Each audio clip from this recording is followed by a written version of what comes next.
चंद्र ग्रहण को लेकर बड़ा अपडेट बताएंगे, साथ ही मौसम की जानकारी। इसके अलावा सरकार की ओर से लॉकडाउन को लेकर नए दिशा निर्देश जारी किए गए हैं, उनके बारे में भी जानकारी लेंगे। महिलाओं के लिए सरकार की ओर से बड़ा ऐलान किया गया है, इसका अपडेट लेंगे। सरकार ने मॉल्स, रेस्टोरेंट और धार्मिक स्थलों के लिए नए दिशा निर्देश जारी किए हैं, उनके बारे में भी जानकारी। ऑफिस में काम करने वाले कर्मचारियों के लिए बड़ा अपडेट आया है। किसान भाइयों के लिए भी बड़ी खबर है। बैंक खाताधारकों के लिए बड़ा अपडेट, आधार कार्ड को लेकर भी बड़ी खबर आ रही है। इसके अलावा सरकार की ओर से बैंक खाते में 10-10 हजार रूपए देने को लेकर जो बड़ा अपडेट है वो भी हम आपको बताएंगे, सही खबर है बिल्कुल। और हाँ दोस्तों, इन खबरों के अलावा अलग अलग राज्यों से आई हुई बेहद ही महत्वपूर्ण और काम की खबरें हैं, उनकी जानकारी लेंगे। तो पूरा वीडियो आप ध्यान से देखिएगा, बीच में वीडियो को बंद मत करिएगा। हर बार की तरह इस बार भी खबरों की शुरुआत आप लोगों के एक प्यार भरे से लाइक और शेयर के बटन के साथ करेंगे। इस वीडियो पर एक लाइक और शेयर का बटन जरूर दबाइए दोस्तों, क्योंकि आपके लाइक और शेयर की वजह से ही हमें व्यूज मिलते हैं और ऐसे में ये वीडियो आप लोगों के मोबाइल तक पहुंच पाता है। बिना टाइम विलंब किए चलते हैं खबरों की ओर। पहली बड़ी खबर, आज 5 जून को चंद्र ग्रहण लगने जा रहा है। चंद्र ग्रहण भी सूर्य ग्रहण की तरह ही एक खगोलीय घटना है और वैज्ञानिक रूप से ये जितना महत्वपूर्ण माना गया है, उतना ही महत्वपूर्ण ये धार्मिक और ज्योतिषीय दृष्टि से भी होता है। 5 जून यानी आज शाम को लगने वाला ग्रहण उपछाया चंद्र ग्रहण होगा। ज्योतिष में उपछाया को ग्रहण का दर्जा नहीं दिया गया है और इसके कारण इसका सूतक काल भी नहीं माना जाता है। ये ग्रहण वृश्चिक राशि और ज्येष्ठा नक्षत्र में लगने जा रहा है, जो भारत में भी दिखाई देगा। आज 5 जून की रात 11:16 से इसकी शुरुआत होगी और इसकी समाप्ति 6 जून की रात 2:32 के करीब होगी। इससे पहले इसी साल 10 जनवरी को भी उपछाया चंद्र ग्रहण लगा था और अब 5 जून को ज्येष्ठ पूर्णिमा के दिन लगने वाला ग्रहण भी उपछाया चंद्र ग्रहण ही है। चंद्र ग्रहण तब माना जाता है जब पृथ्वी, सूर्य और चंद्रमा के बीच में आ जाती है और धरती की पूर्ण या आंशिक छाया चांद पर पड़ती है। तो चंद्र ग्रहण को लेकर ये जानकारी आप देख सकते हैं। रात को आप इसे अपनी आंखों से भी देख सकते हैं। इसके अलावा अलग अलग यूट्यूब चैनल्स पर इसका लाइव प्रसारण किया जाएगा। गर्भवती महिलाओं को विशेष ध्यान रखने की जरूरत होती है। गर्भवती महिलाओं को अपने पास एक नारियल रखना चाहिए, ऐसा करने से नकारात्मकता नहीं आती है। इसके अलावा गर्भवती महिलाओं को ग्रहण के समय कपड़ों की सिलाई वगैरह नहीं करनी चाहिए। अशुभ प्रभाव से बचने के लिए ग्रहण काल में घर से बाहर नहीं निकलना चाहिए। आगे बढ़ते दोस्तों, खबरों की शुरुआत में पहली बड़ी खबर, संपूर्ण भारत का 5 जून 2020 का मौसम पूर्वानुमान हम जानेंगे। चक्रवाती तूफान निसर्ग कमजोर हो गया है और अब ये सिस्टम डिप्रेशन के रूप में विदर्भ और इससे सटे भागों पर है। वहीं दोस्तों, जम्मू कश्मीर और इससे सटे भागों पर पश्चिमी विक्षोभ बना हुआ है। इसके अलावा पश्चिमी राजस्थान पर भी एक चक्रवाती हवाओं का क्षेत्र बना हुआ है। अगले 24 घंटों के दौरान मौसम की क्या अपडेट रहेगी तो आप देख सकते हैं। मध्य प्रदेश और उत्तर प्रदेश के पूर्वी हिस्सों में कुछ स्थानों पर मध्यम से भारी बारिश होने की संभावना है। उत्तर प्रदेश के मध्य हिस्सों में भी कुछ स्थानों पर बरसात हो सकती है। तटीय कर्नाटक, केरल, दक्षिणी कोंकण व गोवा, मध्य महाराष्ट्र, पूर्वोत्तर भारत, अंडमान और निकोबार द्वीप समूह के कुछ इलाकों में हल्की से मध्यम बारिश हो सकती है। पश्चिमी हिमालय, आंतरिक कर्नाटक, उड़ीसा के कुछ हिस्सों, उत्तरी तटीय आंध्र प्रदेश, गुजरात और दक्षिण पूर्वी राजस्थान में भी हल्की से मध्यम बारिश का अनुमान है। पश्चिम बंगाल, बिहार, झारखंड, छत्तीसगढ़, तेलंगाना, पश्चिम उत्तर प्रदेश में छिटपुट हल्की बारिश के साथ ही 1-2 स्थानों पर मध्यम बौछारें गिर सकती है। वहीं दोस्तों आपको बता दें, हरियाणा, पंजाब, उत्तरी राजस्थान और दिल्ली में 1-2 स्थानों पर हल्की प्री मानसून बरसात होने का अनुमान है। अच्छा, मौसम की जानकारी के बाद आप देख लेते हैं कि देश और दुनिया में वायरस को लेकर क्या अपडेट चल रहा है। सबसे पहले भारत की बात करते हैं। स्वास्थ्य मंत्रालय द्वारा गुरुवार सुबह जारी आंकड़ों के अनुसार भारत में इस वायरस से संक्रमित लोगों की संख्या 2,16,919 हो गई है। पिछले 24 घंटों में वायरस के 9,304 नए मामले सामने आए और 24 घंटे में 260 लोगों की जान चली गई। देश में पहली बार 24 घंटों में इतनी बड़ी संख्या में यानी 9,304 नए मामले सामने आए हैं। साथ ही अभी तक इस वायरस से हमारे देश में 6,075 लोगों की जान जा चुकी है। वहीं दोस्तों 1,04,107 लोग इस बीमारी से ठीक भी हो चुके हैं। वायरस का रिकवरी रेट 47.99% पर पहुंच गया है। साथ ही भारत में सबसे ज्यादा प्रभावित राज्य महाराष्ट्र में वायरस के 2933 नए मामले सामने आए और ऐसे में कुल आंकड़ा बढ़कर 77,793 पहुंच गया है। महाराष्ट्र में इस वायरस से 2710 लोगों की अब तक जान जा चुकी है। 33,681 लोग ठीक भी हो चुके हैं। वहीं दिल्ली की बात करते हैं। दिल्ली में संक्रमित लोगों का आंकड़ा 25,004 पहुंच गया है। बीते 24 घंटे में 1359 नए मामले सामने आए और 24 घंटे में 22 लोगों की जान गई। ये दिल्ली का आंकड़ा आप देख सकते हैं। अब जानते हैं दोस्तों दुनिया में वायरस को लेकर अपडेट। दुनिया में संक्रमित लोगों की संख्या 66,07,825 हो गई है। 3,88,575 लोगों की जान जा चुकी है। अमेरिका में संक्रमित लोगों की संख्या 19,03,868 है और अमेरिका में ही 1,09,176 लोगों की जान जा चुकी है। 10 सबसे प्रभावित देशों के नाम और इनके आंकड़े आप देख सकते हैं। इन खबरों के अलावा अब शुरुआत करेंगे बड़ी खबरों की, तो ऐसे में पूरा वीडियो ध्यान से देखना। पहली बड़ी खबर है दोस्तों, 8 जून से खुल रहे धर्म स्थलों के लिए गाइडलाइन जारी की गई है। मूर्ति छूने, प्रसाद बांटने और जल छिड़कने पर पाबंदी रहेगी। भजन मंडलियों को भी इजाजत नहीं मिलेगी। साथ ही बैठने के लिए चटाई घर से ले जानी होगी। केंद्रीय स्वास्थ्य और परिवार कल्याण मंत्रालय ने गुरुवार को धार्मिक स्थलों को लेकर गाइडलाइन जारी की है और इसमें कहा गया है कि किसी भी धार्मिक स्थल में घंटी बजाने, मूर्ति छूना मना होगा। परिसर में प्रवेश से पहले सभी को अपने हाथ और पैर साबुन से धोने होंगे। प्रवेश द्वार पर ही सबके शरीर का तापमान चेक किया जाएगा। बगैर फेस मास्क पहने लोगों का प्रवेश पूरी तरह से वर्जित किया गया गया है। 28 बिंदुओं के गाइडलाइन में धार्मिक स्थल में पूजा पाठ और प्रार्थना करने के लिए कई जरूरी बातें बताई गई है। स्क्रीन पर आप अपडेट देख सकते हैं। इन निर्देशों के अलावा अनलॉक 1 के तहत सरकार ने मॉल्स, रेस्टोरेंट और धार्मिक स्थानों के लिए भी नए दिशा निर्देश जारी कर दिए हैं। बड़ी खबर है, वर्क प्लेस के लिए गाइडलाइन जारी की गई है, यानी ऑफिस को लेकर अपडेट में आप देख सकते हैं। कंटेनमेंट जोन में रहने वाले किसी भी कर्मचारी को दफ्तर आने की इजाजत न दी जाए, इन्हें घर से ही काम करने की सहूलियतें मिले।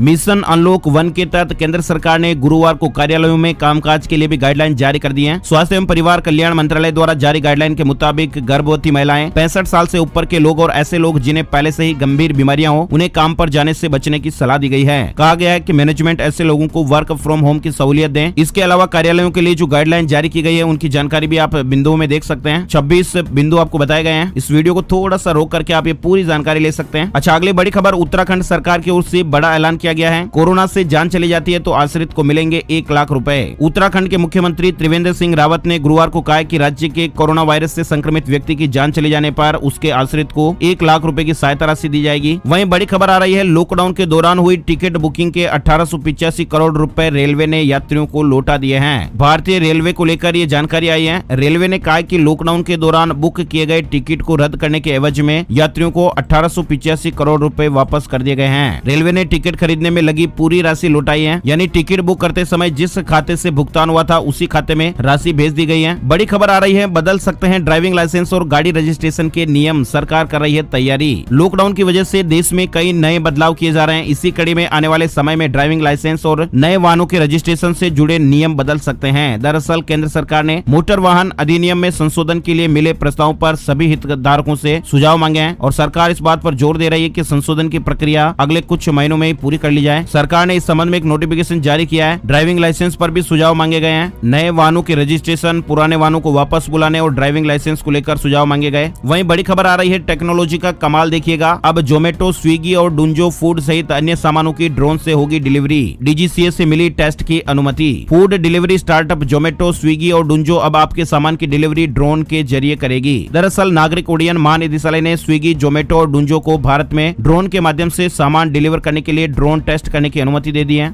साथ ही बड़ी खबर आ रही है, टीवी देखने वालों के लिए टाटा स्काई बदलेगा चैनलों का पैकेज। ग्राहकों की 60 से 100 रुपए तक मासिक बचत होगी। टाटा स्काई अपने लाखों ग्राहकों को बनाए रखने के लिए मासिक बिल में कमी करने की योजना बना रहा है और खबर आ रही है कि डीटीएच कंपनी इसके लिए चैनल के पैकेज में बदलाव कर सकती है। वहीं आधार कार्ड को लेकर भी अपडेट निकल कर आ रहा है। उदय ने एक बड़ा ट्वीट किया है, लॉकडाउन की वजह से बंद सभी आधार सेवा केंद्र अब धीरे धीरे खोले जा रहे हैं। यानी अब अगर आपको आधार कार्ड में कुछ अपडेट कराना है या नया आधार कार्ड बनवाना है तो आप बैंक, पोस्ट ऑफिस और आधार सेवा केंद्र जा सकते हैं। उदय ने ट्वीट करके जानकारी दी है कि अभी तक पूरे देश में 14,000 आधार केंद्र खोले जा चुके हैं। बड़ी खबर है दोस्तों, बेहद ही चौंकाने वाली। पंजाब नेशनल बैंक के एक कैशियर को ऑनलाइन गेम का एक ऐसा चस्का लगा कि वो बैंक का 1.5 करोड़ रुपया दांव पर लगा बैठा। ऑनलाइन गेमिंग के चक्कर में बैंक कैशियर ने पहले अपना खुद का पैसा बर्बाद किया और फिर लोन लेकर गेम खेलने लगा। जब कर्ज का बोझ बढ़ गया और कर्ज देने वाले तकाजा करने लगे तो बैंक कैशियर ने बैंक से रुपयों का गबन शुरू कर दिया। ये सारा मामला आंध्र प्रदेश के कृष्णा जिले में पंजाब नेशनल बैंक में काम करने वाले के कैशियर के साथ जुड़ा है। कैशियर को लगा कि गेम खेलकर बहुत सारा पैसा आसानी से कमाया जा सकता है और इसी कोशिश में वो बहुत सारा पैसा गंवा बैठा। कहते हैं ना दोस्तों, लालच बुरी बला है। सही है ना? अगर आप भी हमारी बात से सहमत है तो इस वीडियो पर एक लाइक जरूर करना। लालच में कभी भी नहीं आना चाहिए और अपनी मेहनत की जो कमाई है इसे कभी भी बर्बाद नहीं करनी चाहिए। अगली बड़ी खबर की बात करेंगे। यूपीएससी प्रीलिम्स एग्जाम 2020 को लेकर खबर चल रही है कि यूपीएससी संशोधित तारीखें आज जारी कर सकता है, यानी 5 जून 2020 को संघ लोक सेवा आयोग सिविल सर्विसेज परीक्षा 2020 की संशोधित तारीखें जारी कर सकता है। ऐसी खबरें चल रही है। साथ ही अगली बड़ी खबर में देख सकते हैं, इन 20 राज्यों और केंद्र शासित प्रदेशों में कहीं भी ले सकते हैं राशन। इस खबर को हमने आपको पहले भी कई बार विस्तार से बताया है, लेकिन दोस्तों के कमेंट मिलते हैं राज्यों के नाम हमें बताइए, तो राज्यों के नाम जो है वो आप यहाँ पर देख सकते हैं। One nation one ration card के तहत जो आपस में जुड़े हुए राज्य हैं उनकी लिस्ट आपको स्क्रीन पर दिखाई गई है। इन राज्यों के लोग आपस में राशन कार्ड का उपयोग करके